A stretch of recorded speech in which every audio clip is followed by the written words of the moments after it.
Will you stop complaining? So many people disgruntled about the new Netflix documentary, Sons of Sam. Quite a lot of those complaints about not having enough information about the childhood of David Berkowitz, thought of as the son of Sam killer. Because, of course, you've got that nurture versus nature argument, haven't you? Are they born evil? Or is it stuff in their young life, through to teenage life, right through to adulthood, that creates that kind of psychopathy that makes people want to kill? Spoiler, it's the latter.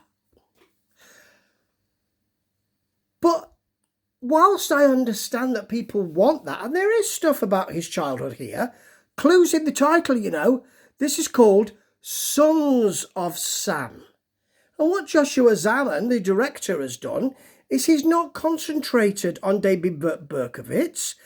Berkowitz is all over there. Of course he is. He's all over these 4 episodes because he confessed to the crime and he was fingered for the crime and he's banged up for the crime. Sound quite sexual, doesn't it? And quite a lot of what you get on documentaries is kind of the pornography of violence and the pornography of killing and all of that. And you don't get that with Mr. Zaman's documentary, and that might be an issue for some people. Because close to the title, Sons of Sam. This talks about Berkowitz. Yeah, of course it does. But the first episode sets the tone quite well. Now, I know quite a lot about this because I like to watch serial killer programs. I do, and that's fair enough. It's just what I like to do. So I know quite a lot about this, but what I didn't know, and what is put in the context quite well, is that at the time, of course, New York City were going through financial issues. Remember, President Ford, mid-70s here, being asked for more money, more federal grants, refusing, and a headline, Ford tells New York, drop dead. So there were issues, and the mayor, Abraham Beame, plans to cut 10,000 police and police staff. So there's also the fear, not just of, well, it looks like indiscriminate killing, they are couples, but actually there's no violence, there's no robbery, there's no sexual stuff. With any of these shootings, it's just shoot and run. So that's the real terrible thing in a way, but also no cops on the street, or very few. So that makes you worry as well. Plus, we've got the blackout around this time as well. People looting and all of that. So that all feeds in. And that's done very, very well here. Plus, what's also done, and what's also reminded us, or we're also reminded of, is that Berkowitz, when he was finally caught, and okay, you got me, he said, that's an indication of the situation. He found it quite amusing. And he didn't look like you'd expect a serial killer to look. You've got Richard Ramirez with the dark looks and the sharp teeth and all that. Or on the other side of or other end of the scale, you've got Ted Bundy, conventionally good looking, bit of a jock. He can't possibly be a serial killer because he looks so good and I fancy him. So one of the reasons Berkowitz was so interesting to people was he was unassuming, completely unassuming, in inverted commas, ordinary. Similar to the Dennis Nilsen situation, similar to a Harold Shipman situation. That's told really well in the first episode, and we get the whole thing in there. But this isn't a story about Berkowitz. This is actually a story about someone else. Because Sons of Sam is about another theory that Berkowitz didn't do this alone. And when you look in episode 1 at the artist's pictures that the survivors had told about who it was, one who actually spoke to that person, they look nothing like Berkowitz. Nothing like him at all. We have a witness who says, I saw this gentleman on the street. He couldn't possibly have got to the place where he was supposed to do the killing in the time that it was placed at. So you have got that. And this journalist, Mr. Terry, Maury Terry, posits another, if I may be so bold, posits another theory, which is that he had help.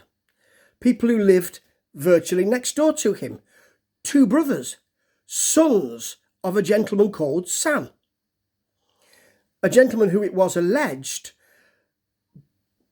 treated them brutally, locked them in an attic, the kind of information that is in the first letter that has been sent to the police around the son of Sam, or the .44 killer, if you want to give him the name that's actually used. And then it becomes a story, not just about that theory, but about Maury himself. And this may be why people are cheesed off. There's not so much blood and guts here. What this is one man's fight for A, truth, in inverted commas, and B, legitimacy, because he is a journalist and it consumes his whole life. It's like the Zodiac film. If you want a pop culture reference, that might help you.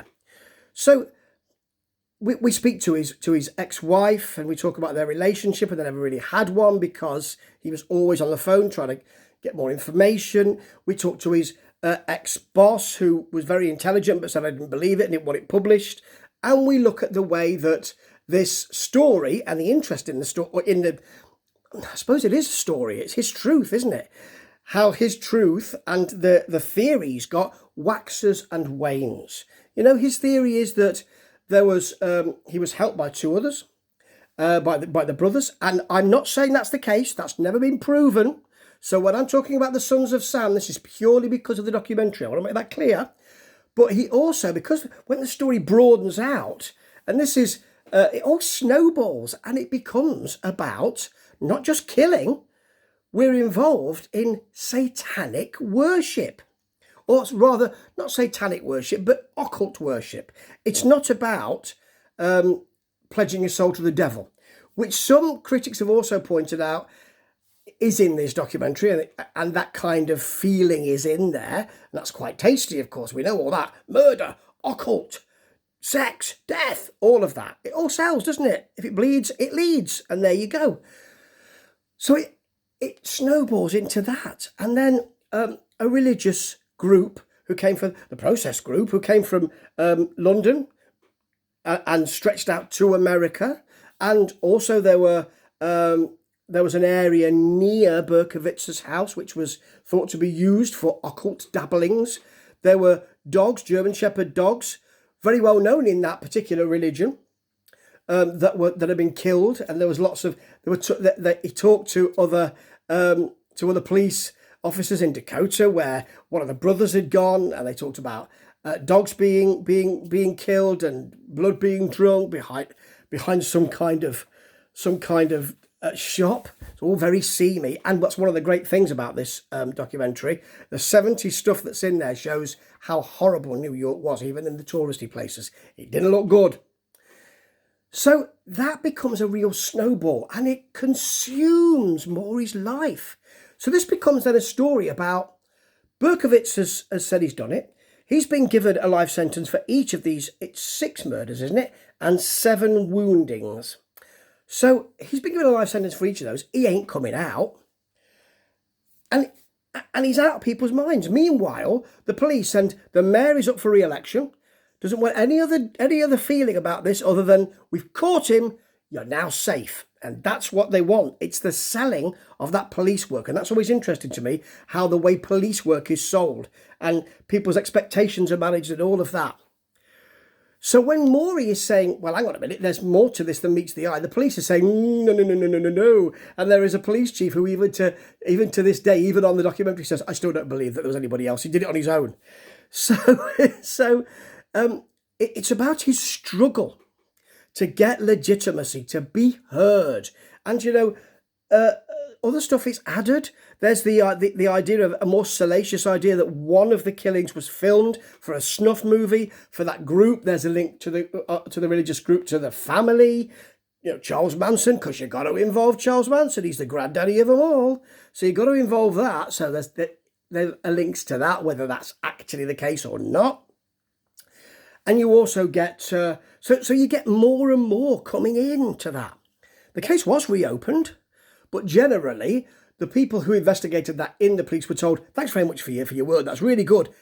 Now put this case to bed. They really didn't, the NYPD really didn't want to open this case in case people got frightened. Open the case in case people got frightened. I understand that. But Maury wouldn't give up. He wrote a book, got some legitimacy there. He was on TV with it. And just when you think in these 4 episodes, well, things are going a bit cold now, Maury gets an interview with Berkowitz. He goes to the correctional facility. Berkowitz has committed to Christianity. He wants to talk. And in the most extraordinary section in this documentary, I reckon, he talks to him, it's on camera, and for each of these murders, he goes through each one, Maury, and asks, did you do this alone? Or did you do this? Did you pull the trigger? Or did somebody else pull the trigger? And all it is him mentioning names and Berkowitz saying, yeah, that's me. Or, no, I didn't do that one. Words to that effect. And it's really, really tense. At this point, you think, Maury's onto something here. He's really going to bring this out. But what happens is the book comes out, it's successful, he goes on lots of talk shows, and there are talk shows like Geraldo and that kind of thing. And either they want to call him a charlatan because he's got police chiefs there who don't want to run with his view, or he's got people who are running the show. He's got the host of the chat show who want to bring the salacious stuff in. So you think it was an obscene death cult, huh? And there were lovely, several of them, pictures of Maury just not being able to speak because he's being talked over by the host, but thinking, this is serious work I'm doing here and you are really denigrating it. But if you sup with the devil, you need that spoon that's going to be quite long, don't you? And although he wanted legitimacy, it seems to me that Maury also wanted a bit of fame. He wasn't saying, I'm going to write serious posts about this and go to a university and see if they can sort something out. He actually was going on TV regularly. And one of the saddest moments of this 4-parter is when a local TV news group see his work and say, I think we want to run with this. And what we'd like to do is to make another interview that Maury can do and we can film it. And the first interview was so good and so interesting and so tense, as I say, that the second one is not that. It's Maury's big chance. There was not a lot riding on the first one. The second one, he's got a contract to deliver something. And as the woman who is speaking now, who is the anchor and was in control of this, it seems, says it was like a police investigation, and it was.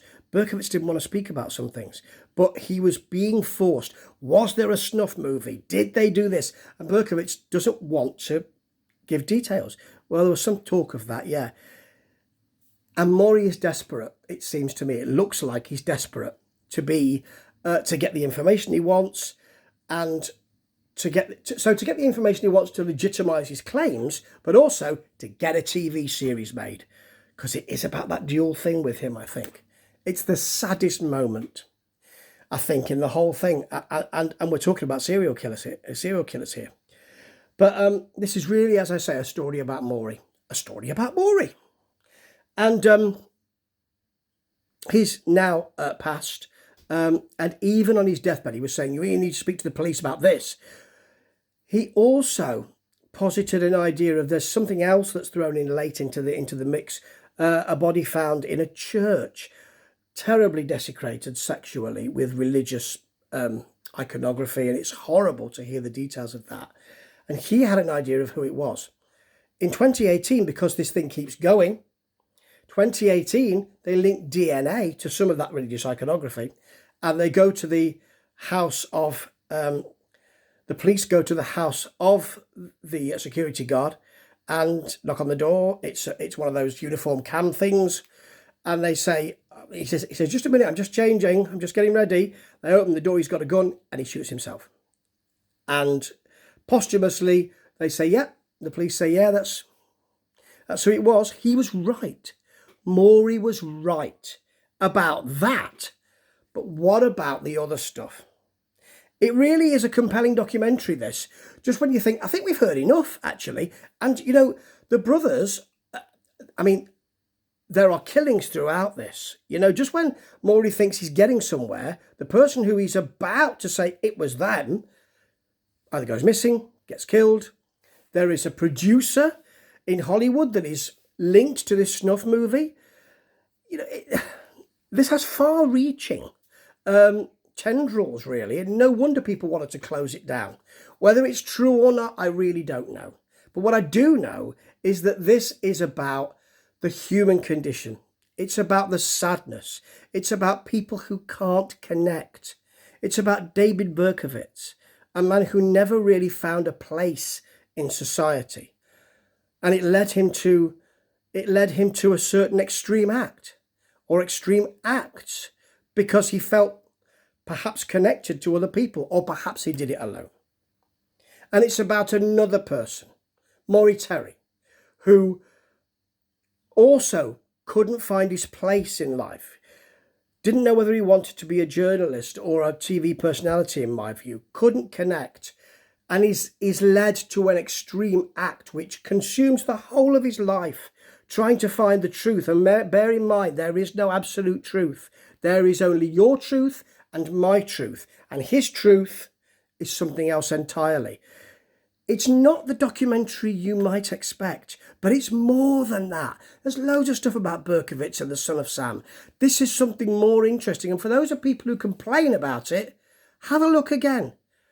If your expectations are slightly different, I think you'll enjoy it a bit more, because it's about people and it's about society. And that is so important. 5 out of 5 for this. And have a look again. I think you're going to love it.